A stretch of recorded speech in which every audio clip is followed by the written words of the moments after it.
up by people who have no knowledge and people who don't have, I believe very much that they are not committed to intellectual reasoning. Because before you um, make any declaration regards, issues like that, whoever is going to do that must have first of all study what is European Union itself, how did it come about. But the fact is this: from my write-up, I give you a detailed roadmap about it. In 1945, there was the Second World War came to an end, and when the Second World War came to an end, it shook America. Those of you who are very much in tune with the history of it, it shook the whole of Europe and tore it to pieces. It got to the border, it's got to the border of Africa, and it affected the African nations because we were bringing African nations, to fight in Paris, and many of them died there and all stuff like that. It shook the whole world. But after America intervened and then the victory came, Russia involved and all stuff like that, and the war ended on the 2nd of September 1945. The 6 European countries thought that, look, we need a more transnational and a more international cooperation. That if those of us who are just immediate around this vicinity of Germany and who have been badly affected by war, if we come together to cooperate, and work together, we will have a better Europe. That is how it came about. And if you look at that, Satan can't think of peace. It must be the Spirit of God. Understand that these are nations during that period or before that period who were very much committed to God, and also a good number of them are into mission and stuff like that. It's the cradle of our modern day Christianity. So, having said that, a group of people emerged who are federalists, they call them. And these people felt that, look, if we're going to come together for collaboration, we need to have a governance, sort of. And they thought about constitution for Europe. Now, these people, people may have various thoughts about that, but their intention is that, well, if 6 countries are coming together to collaborate, there must be rules and regulations that will guide them. And in this case, they push for constitution. But there is another group of people called nationalists, of which England is one of it. We believe in diocese theory, parliamentary sovereignty, that our parliament is sovereign and our Supreme Court is sovereign authority in law. And we felt that, no, we would not subscribe to a constitution Europe, because that would mean that we are going to become a country eventually. So we, kicked against that. But then in 1949, they came about NATO. Okay, we need to protect ourselves first. And the intention of NATO, when it was formed, through Washington Treaty, is to set up a military operation that will defend everybody involved, so that if anybody attacks this country, all of us attack that person. That looks good. Security. Okay. Having gone through that, then they went to 1951, when they began to think about economic collaboration. So they started the European Coal and Steel Community Pact, which brought about these 6 countries, brought all that together. Okay, we have coal, we have steel. Let's bring our economy together. It will help us build a strong economy, all of us together, which was good. Now, which countries are the countries involved, really? It's Belgium, France, Germany, Italy, this Benelux, and West Germany, Italy, Luxembourg, and Netherlands. And when they started the coal and steel joint together, it led them to 1957, where they decided that, look, why don't we set up a common market which will strengthen our economy together? So they formed the European um, uh, Economic Community. At the same time, they formed what they call Euratom, which is European Atomic Energy Community.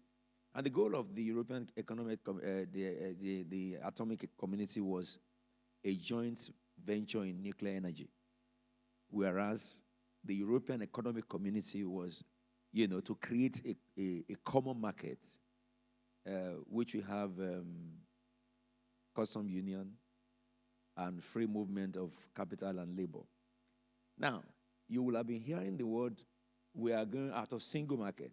This is not single market, I'm talking about common market, okay, and then the custom union.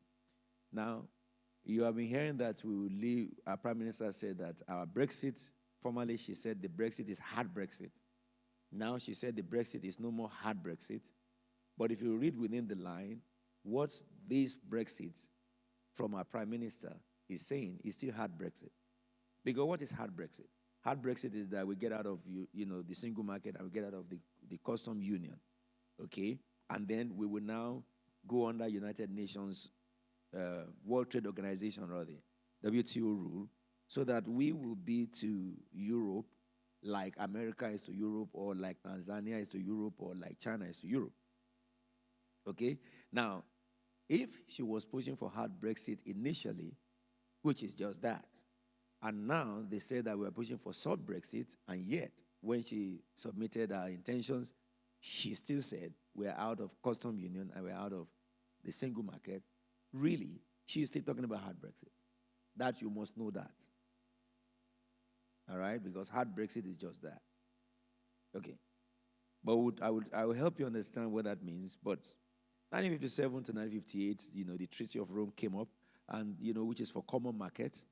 And their intention is that, well, we have custom union and free movement of capital and labor. Custom union is, a collaboration whereby if you take goods, I won't call it export, but it will not be export anymore.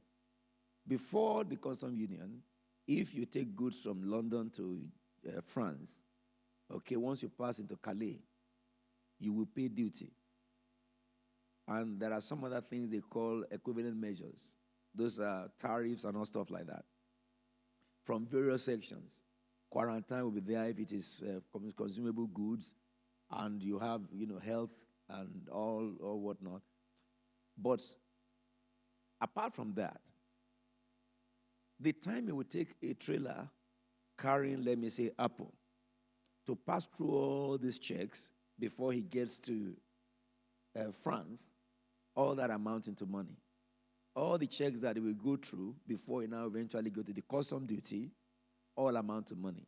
So at the end of the day, those goods, all the excess money that is accumulated on it will be added on the cost for consumers. So it means that if we import goods from China into England, and we take the goods to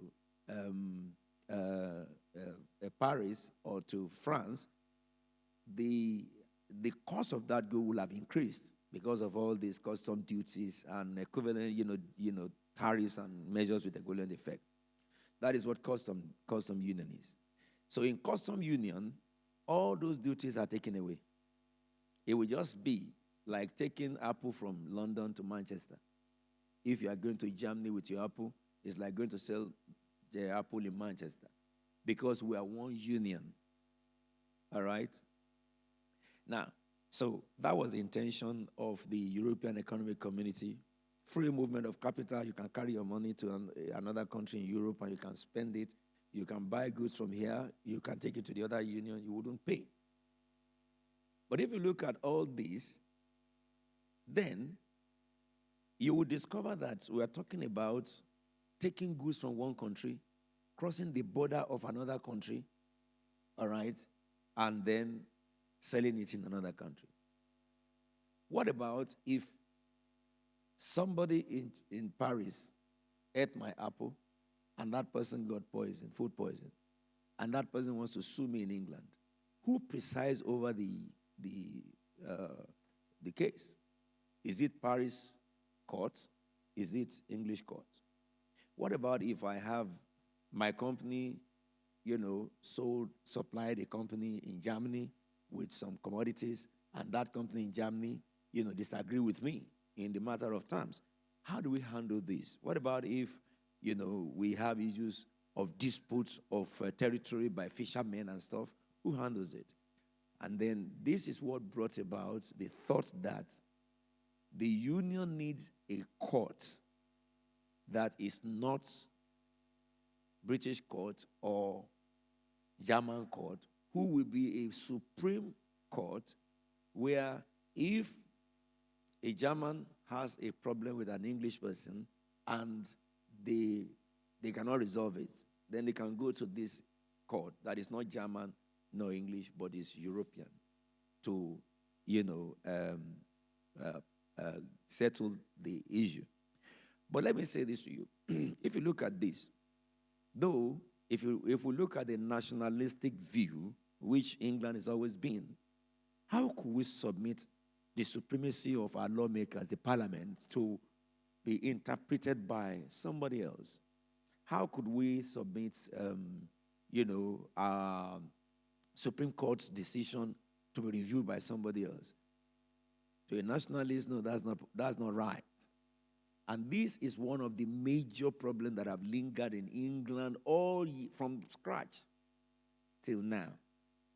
If you look at the Brexit is based on 2 points: control of our borders and control of our law. The control of our law is the nationalistic view. But control of our borders is just, another issue, which I'll just give you a little, understanding about how that came about. So therefore, because you are dealing with different nations, all right, and each nation have their own laws, then there is a need for another set of laws that will govern all nations together. But in international law, when international laws are made, they are not binding to any nation. Okay?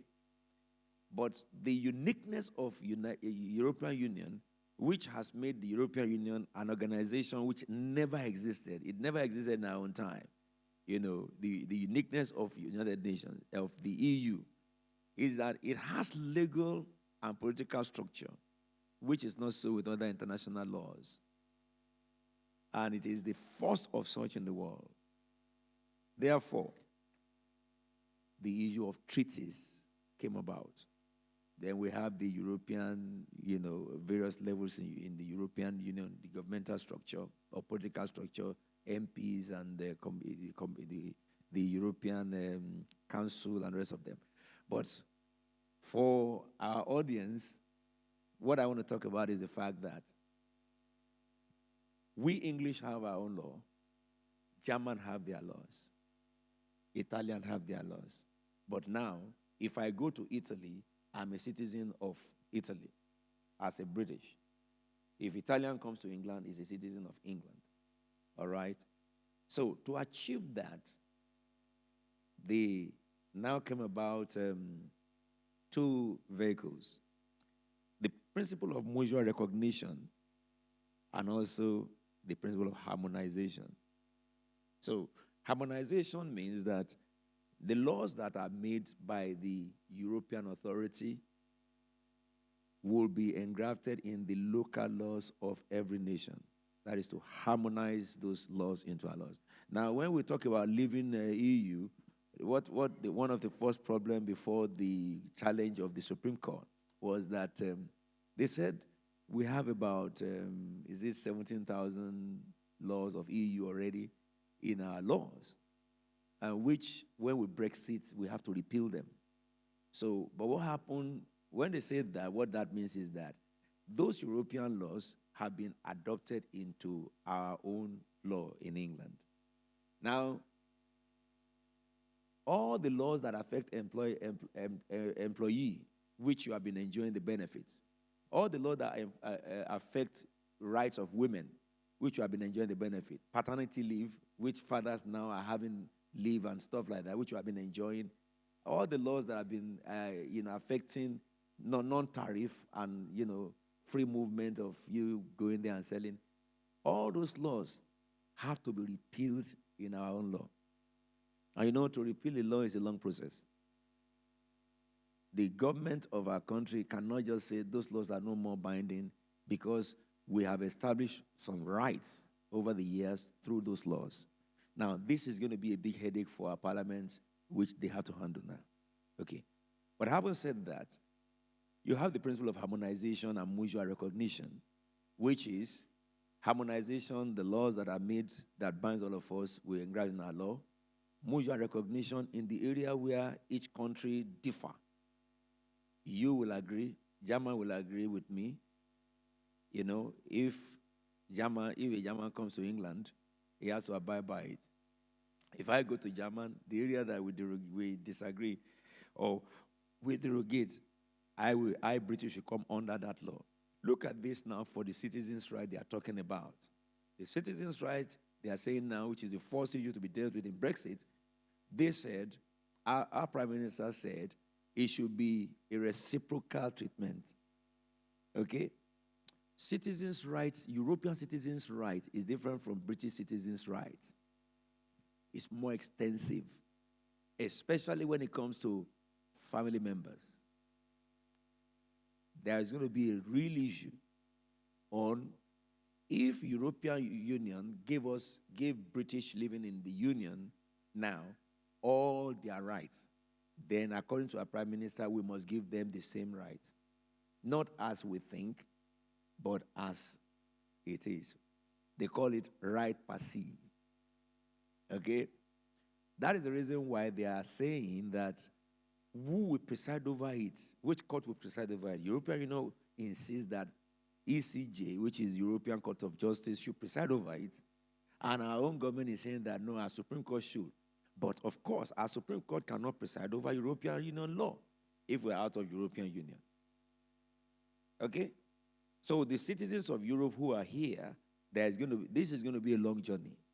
Anyway, just have that in mind. But if you look at my papers, I give you a lot of evidences, legal evidences, articles, and all stuff like that to help you understand about. This is what it is. Now, having said all those jargon, okay, there are what is Brexit going to cost us? There are 4 major rights we have. You know, the free movement of goods. So from the time we Brexit, number 1, from the time we Brexit, depending on any arrangement they agree on immigration, we may have to take visa to go to Paris and to go to Germany. If you leave this country to any European country, you may have to take visa, which means that they also will have to take visa to come here. That depending on what they eventually agree. It is possible for them to go to the old ways where if you go to America 3 months, you don't need visa, but if you want to stay for more than 3 months, you need to apply for visa. All that one will come along with negotiation. The second major thing is that you can't take your goods from here anymore and go to Paris and sell it. You cannot do that. It has to now be subject to all the old tariffs, maybe even a bit tougher measures. Second thing is services. You know, some, like an accountant now, as he is here, he can set up an office in Paris and practice. Just with a little bit of conformity with the regulation of practice in Paris or Germany. Once we Brexit, that is gone.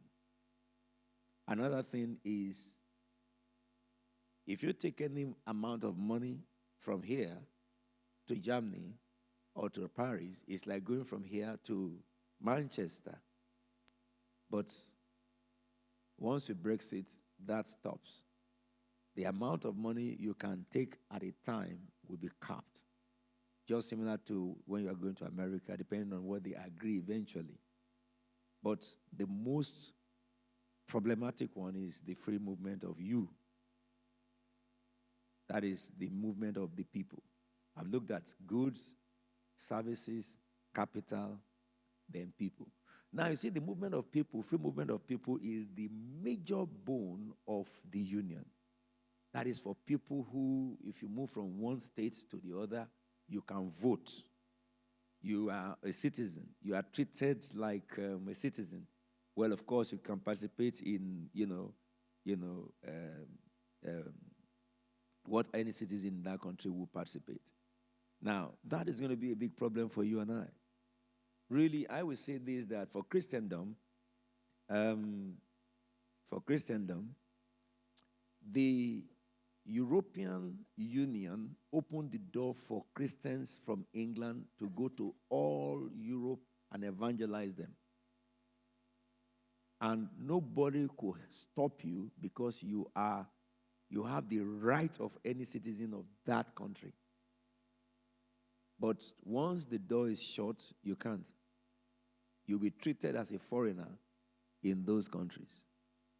And you'll be subject to any rule that affect a foreigner in those countries.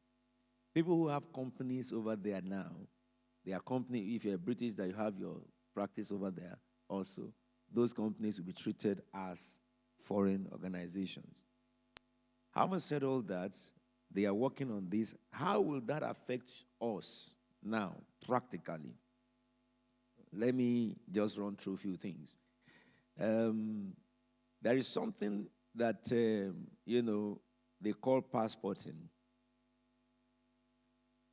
The banks, commercial big banks, they are given a permission to trade with all banks in all the 28 states without any levy.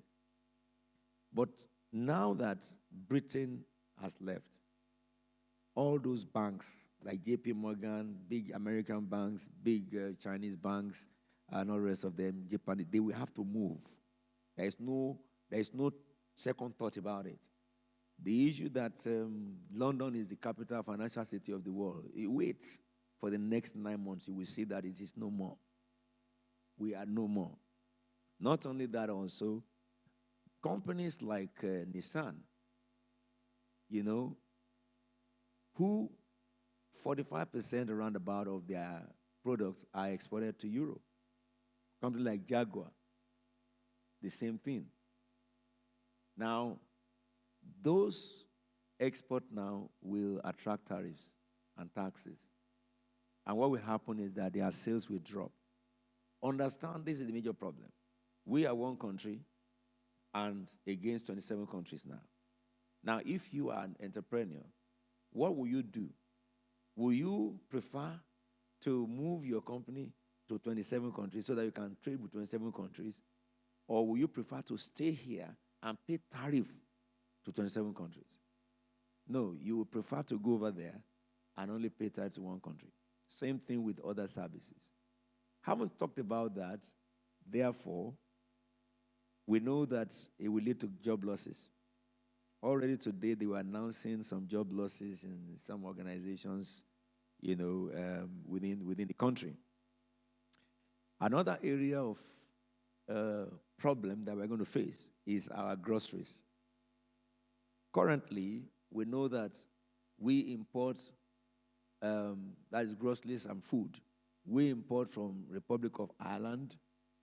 52% of our import on beef come from Ireland. And Ireland imports 52% of our, vegetables. Now, something will happen to that too, which means that beef coming here from Ireland will become more expensive. Now, we also import from other countries of Europe various groceries, which they were discussing about that a few weeks ago, that sometime in the month of May, cucumber was cast in London because we import them from Europe.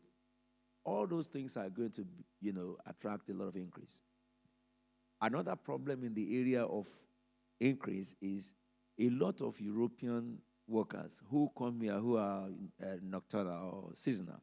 When we have harvest, they come in to harvest in our fields, potatoes and all stuff like that, strawberries and stuff. They are not there now. And it was announced in television last week by those farms, that their strawberry is going to be doubled in price because it will cost them more to harvest. Now, We're looking just at a fragment, a specimen, but then you can understand, apply this to everything we eat. Apply this to all the other areas of import, clothes, shoes, and stuff from Spain and all stuff like that. So if anybody says that we're having a smooth ride, I can guarantee you that in the real sense, it's a bumpy ride, very, very bumpy ride. Therefore, what should you do? The first advice I give you is to reduce your living expenses as much as you can. Because your salaries should be treated as same. Okay?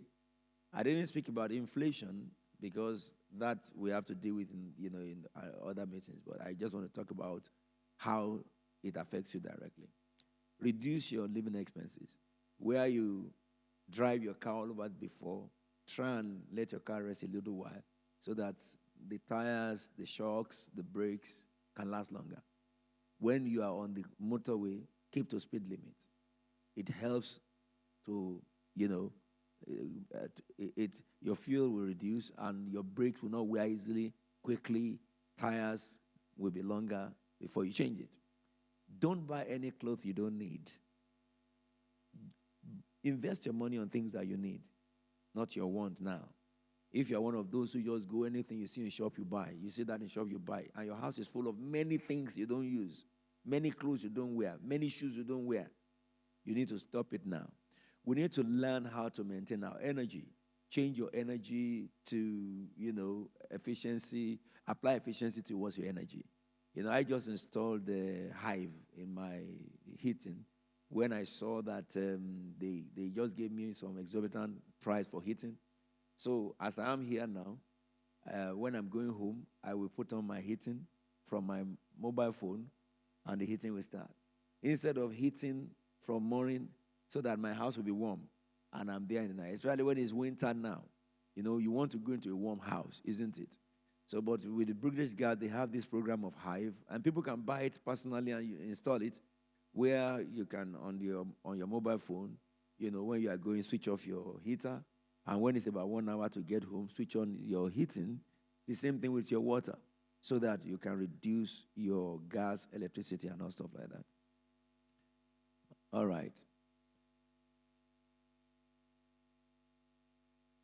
Now, what about to increase your capacity? Everybody should all professionals, start to look for area where your profession is heading to and acquire knowledge in that area. That's number one. None of you should say you can't go to school. You can all read. Because if you don't, in a short time, there are some careers now in 5-10 years, they'll be obsolete. I was opportune to go to Jaguar, to see how they produce. And what we saw was that from raw material to full production of Range Rover, it takes only 48 hours. You see sheets, 48 hours come back, a full car is driven out. All what operate there are robots. And if you look at robots are becoming more versatile as to making more people jobless. Let me tell you something. If you go to the airport, I think it's Terminal 5 or so, British Airways, you don't need anybody to check in for you or to check your luggage. You go to the computer, put your luggage there, it will print your tag, you tag your load yourself, and you put it on the conveyor belt and it goes. Now, that means that some people who are working as loaders, their job is gone. Those people who are at the counter there, who are checking your ticketing and all stuff like that, they don't need it anymore. They don't need ticketing, travel, and tourism anymore. So if somebody, ticketing and tourism is what it did, you have to look for something else that you should do now, because after a while now, it will be so. Even I saw on television about, Tesco's. They've done a machine. They tested it in Japan. That machine, you go there. We have some scanners here now, okay? But those machines are even more than the scanners. You will shop. As you pick it up, you use your fingerprint or something like that. Once you put your fingerprint there, every goods that you take will go to your account and will deduct it straight away. You don't need to put card. Your fingerprint, everything will deduct to your account. So what I'm saying by that is that for believers, we have to be smart. You must add to what you have. Now, looking at where the industry is going into so that you will not become obsolete in your career. The second thing is that those of you who are into trading, they spoke about China and India, that if we leave European Union completely, we will come under WTO rule. We will do trade with China. We will do trade with India. Let me tell you, India and China are careful of England. I applied for visa of China, all right? And I was told today it was turned down. And it was turned down for no reason. And we apply on business. So Chinese government we now have begun to take a stricter measure against British business people going to China. I would get it now. China gave us conditions that are tough.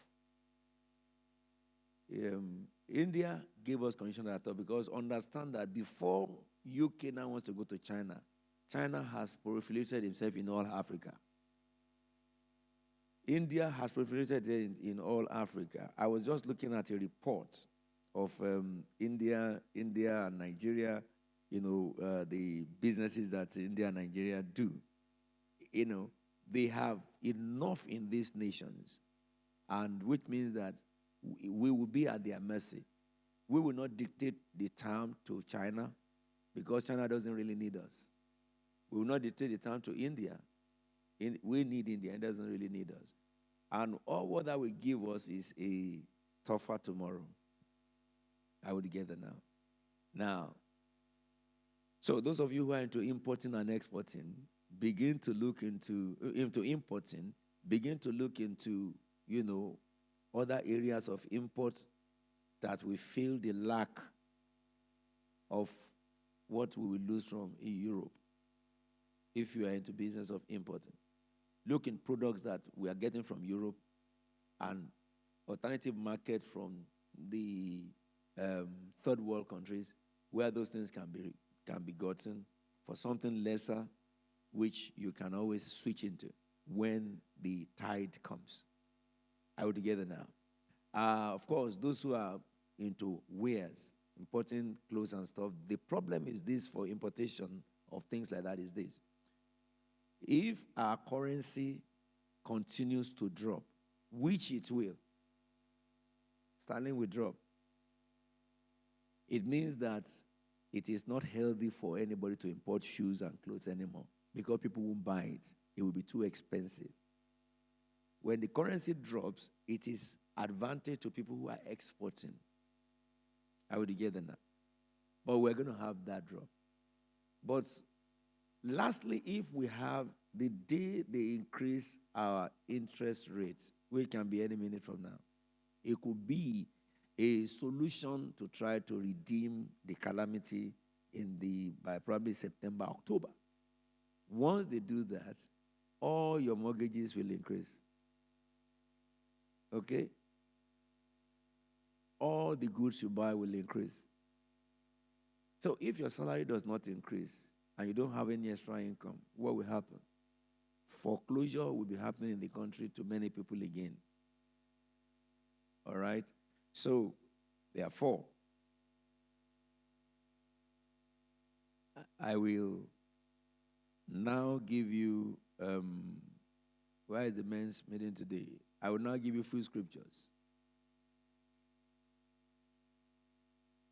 For us, why do we have to know the real position we are? Because you must be wise. Politicians only speak for their party, not for the people. Politicians speak only for their party, not for the people. They want to please their party so that they can retain their position. So they say we are speaking for people, all of them. I will say that I disagree. I won't say they are lying, But none of them who got there have really done the people's wish. Another thing you are hearing now regularly is that, the people voted for Brexit. They voted the parties that campaign that they want to maintain Brexit. That's not true. That's not true. It was a protest vote against Brexit. You and I know that. But you see, the media themselves, they are the one who cause all the problems. Yes? So when media speak, don't listen. What the people you can follow are when the media call a professor in economics or a professor in law to come and analyze all the rubbish. A professor cannot lie.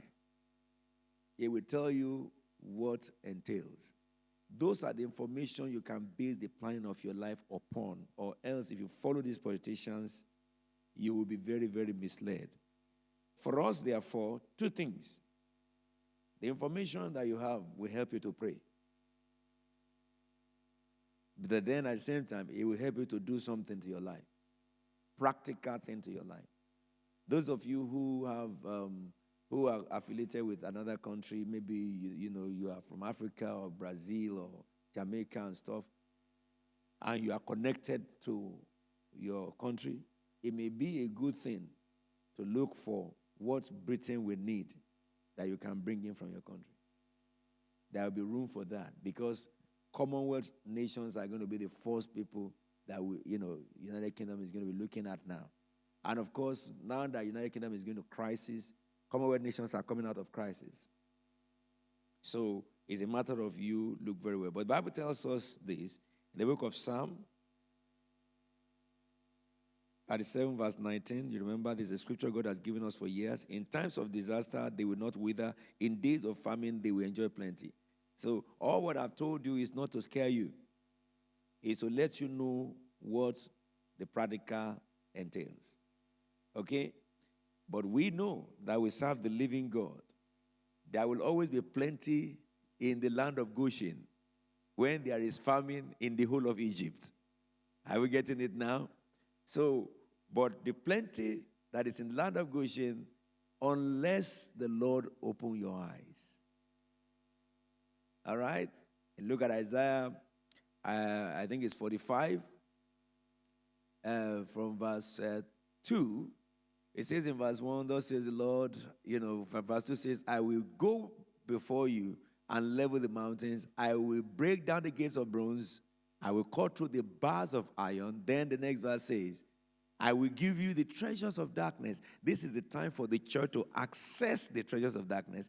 That's the reason why I disagree with all some Christians who are saying that European Union is Antichrist, this one is Antichrist. Who told them that? The Bible never tell us Antichrist, who the Antichrist will be. Oh, Antichrist will be a Jew. Some people say it will be an Iranian. How can Iranian be Antichrist? Of all nations, Iranian be Antichrist. America will destroy him. Oh, yes. An Antichrist is not anything that anybody among us living today can point to. We will all be gone when he manifests. And the Lord will not reveal it to anybody. So all those people, don't follow them. We must know this. God always has treasures of darkness stored in secret places.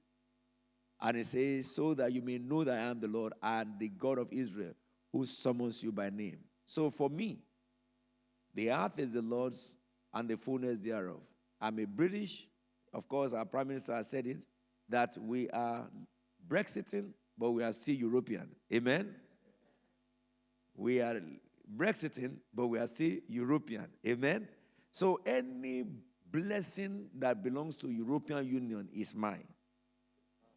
That's as far as I'm concerned. I'm not leaving European Union. Really, I'm going to move.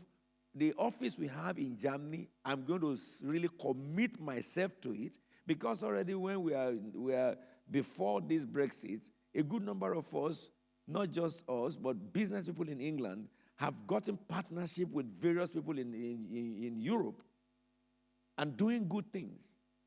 And we are going to put our head into it. That good, it must come to us. So it's a time for us to recognize this, that it's a time to pray. Another thing is that it's a time to be wise. Very, very wise. Now, in the book of Psalm 37, right, this, that now the verse 25, it says, I was young, now I'm old. I've never seen the righteous forsaken, nor their children beg for food, for bread. We will not beg for bread. When they say that people are jobless, you can only go from one job to another. Are we together now? It says they are always generous and lend freely. Their children will be blessed. Understand this, the righteous. This is a time to test the righteousness of anybody who profess to know the Lord. And Proverbs 6, which is your final admonition. My son, if you have put up security for your neighbor, if you have struck hand in pledge with another, if you have been trapped by what you said, and snared by the words of your mouth. This is United Kingdom now. Then do this, my son, to free yourself, since you have fallen into your neighbor's hand. Go and humble yourself. This is my message for our country. Press your plea with your neighbor. This negotiation, we need to pray for David Davis and all those who are in the team, that Lord give them a humble spirit. Let me tell you something. Write this down. Some people are saying for and against. Oh, European will be very fair with us. They need us. We need them. They will not. Because I'm writing papers on this now, there are some information I have been writing on which has been determined by 2011 about this situation by European Union. And I will be updating those of you on my list as I continue to write. This is it. If you were Mr. European Union, okay, don't you know that your thought would be, if I take it easy with London who had left, UK who have left, then the other will follow. And they build that thing. We have been there for 40 years. Are you with me now? This is a marriage, this is a fight of divorce, of a marriage of 40 years. All right? If any one of them say that, this is the sincere truth, it's a lie. They lie to one another. Each one want the best of them. And John Claude has said that, they are negotiating for the best they can get for the 27 countries. And they will get it. They will never give it easy. This is what I think. That may not be, not by prophetic, but by intellectual. That the issue of citizenship and the other two considerations may be discussed for 2 years. So that to the time when our 2 years is over and they draw the curtain, so that we will now be told that, well, you have to now go and negotiate under WTO rule. We will also deal with you under WTO rule. After all, that's what you people want. The only thing that can stop that is God giving our leaders who will negotiate humble spirit, all right, and wisdom, so that they will not go for the hard thing that, all of them will regret. It says, go humble yourself, press your plea, wisdom to be able to negotiate. And it says, allow no sleep to your eyes, no slumber to your eyelids. Of course, that is happening now because none of them can sleep now.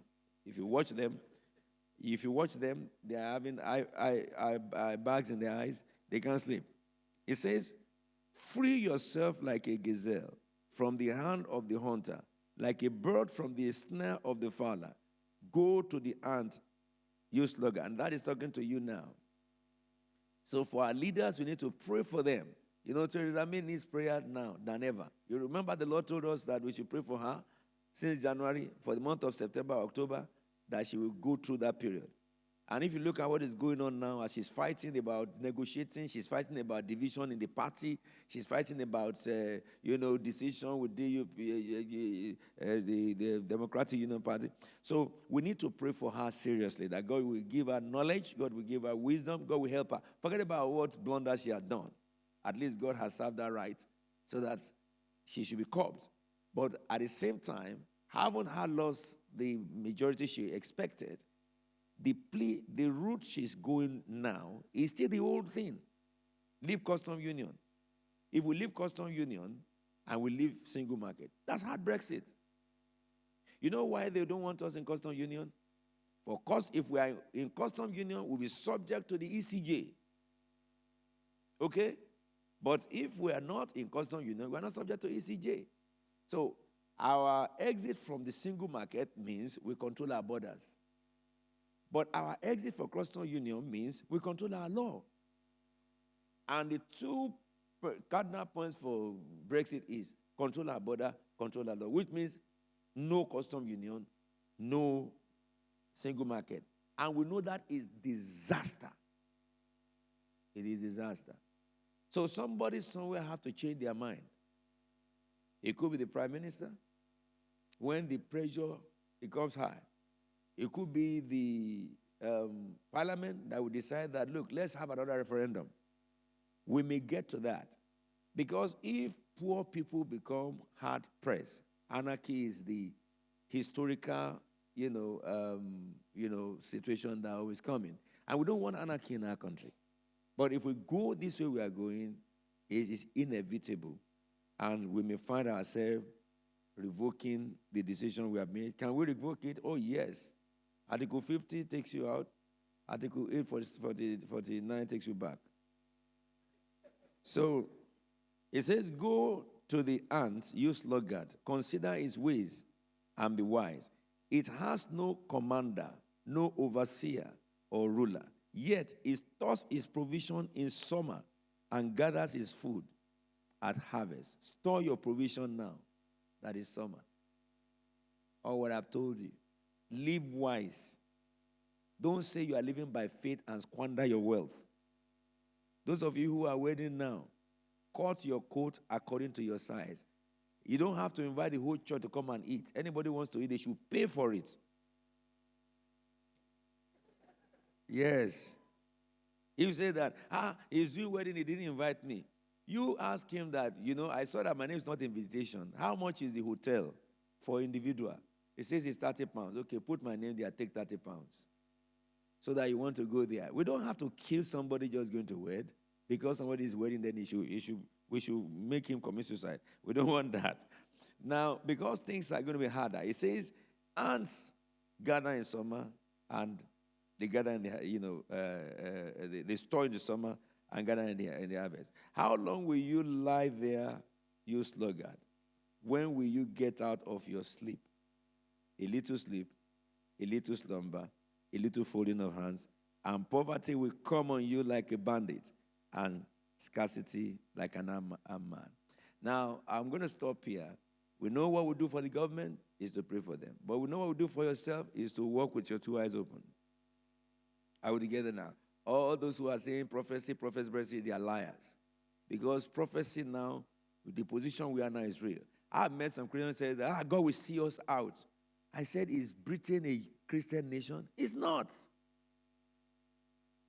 Somebody has said to me before that, we thank God we're out of EU. EU is the one that brought all the bad laws. And I said to them, this here. Between ECJ and Supreme Court of Britain, who is more Christianly? Now let me give you a scenario and you decide. There's a woman called Eweda. Everybody who did law will have read about Eweda. Eweda is a Coptic Christian from Egypt. And she worked in Nigeria Airways. And she put on a little cross. A British Airways, sorry. Not Nigeria Airways. It's my wife who worked in Nigeria Airways before. She's not a waiter. A waiter works in British Airways. And then she put on a little cross, very tiny little cross. And the boss told her she must remove it. And she refused. He said, the symbol of my Christian faith. And they fired her. They suspended her. Now, whatever the case may be, the case went to court. The lawyers for Eweda argued that in British Airways, the Sikh put on their turban, and the Muslims are allowed to wear their hijab. Why can't this woman be allowed to wear just a small cross on her neck? She's not in any way serving people that you may say that the cross may contaminate the food. And her cross does not in any way infringe her duty. The lower court said she cannot wear the cross. They ruled against her. High Court said she cannot wear the cross. They went to Supreme Court. Our Supreme Court in England said she cannot wear the cross. But Hindu can wear his own turban. Muslim can wear their own hijab. They said because, this is the technicality, that the faith of Hindu stipulates the turban and the faith of Muslims stipulates hijab, which is not true. There is no hijab in Quran. All right? But the woman also said, my faith stipulates it because Coptic Christians, in their practice, they wear a cross. And so we appealed to the European Court of Justice. When we got to European Court of Justice said that this is common, it's prima facie. I mean, in other words, it's a matter of common sense. If you allow one faith and you allow the second faith, you deprive the third faith, it's direct discrimination. And it said, moreover, Section 9 and Section 8 of Human Rights Act, it says that everyone has the right to manifest their religion. So if this woman decides to manifest her religion in that form, then you don't have any right. If what she's wearing will affect her duty directly, maybe she's serving food, and then the cross may enter the food or corrode or stuff like that, you can stop her. But this is a woman who sits attending to customers. You cannot tell her not to manifest her faith. And it is the decision of the ECJ that now was brought over to our Supreme Court. Then our Supreme Court now reversed the decision. So who is Christian? I have the case of few other Christians. The one who was a registrar who normally she says she cannot wed homosexuals. And then, they always permitted her for some time. And in law, if you are permitted to do something in an office for some time, it becomes a cause of duty, which should not be revoked. But whatever the case may be, the council changed, or the authority changed, and went to the other region of council, and they said, no, you must do that. And they picked her up. She went through all the legal system. She has to be fired. Are we together now? So, if we look at it, while I would not say that ECJ are Christians, more Christianly or more favorable to Christianity, or Supreme Court of England is anti-Christian, well, I would not say that. But I will say that if not for ECJ, Eweda would have been fired. Are we together now? So, for those Christians who are saying that it is ECJ that brought all these promiscuous decisions in England, that is a lie. It's a black and white lie. It has nothing to do with ECJ. The decisions we made in England is made by law. Look at our politicians now. The UDP, DUP, having alliance with conservative. Can you imagine what they are saying on television? Instead of them to talk about economic value, they are saying that because the DUP, Democratic Union Party, they do not act. They are anti-homosexual and they are anti-abortion, so they shouldn't. We should suffer and die. That's all what they are saying on the news. All right, and some politicians are saying that. These are British politicians. These are not EU politicians. So what I'm saying to say that is that the EU have nothing to do anti-Christian. It is us in our country that we are anti-Christian. The EU is not the one in the offices. When a Christian puts on anything about Jesus Christ, all brows will rise. Put anything about Hindu, about Islam, nobody touches it. In our councils, we want to go and sing on the back. My youth there, the person who is the head of the council in Greenwich said that because it is religious, they won't let us. But they let other religious groups, do things there. So, those of you who are Christians who have been deceived that EU is the Antichrist, I'm telling you the Antichrist is well in England, not EU. The power of Antichrist is everywhere in the world. The Bible says the secret power of lawless man is at work now, even in the root of England. So we have a job to do. We must not be ignorant. We must not be deceived by anybody. Let us make sure that what we had tonight, we take it on, we pray, and then we walk. Get yourself ready. If you spread your hand on many things, then God can bless everything. But if you put your head in one narrow way, God has just only one thing to bless, and the Lord will strengthen you. So we rise up together, please. We're going to pray. The first prayer we're going to pray is for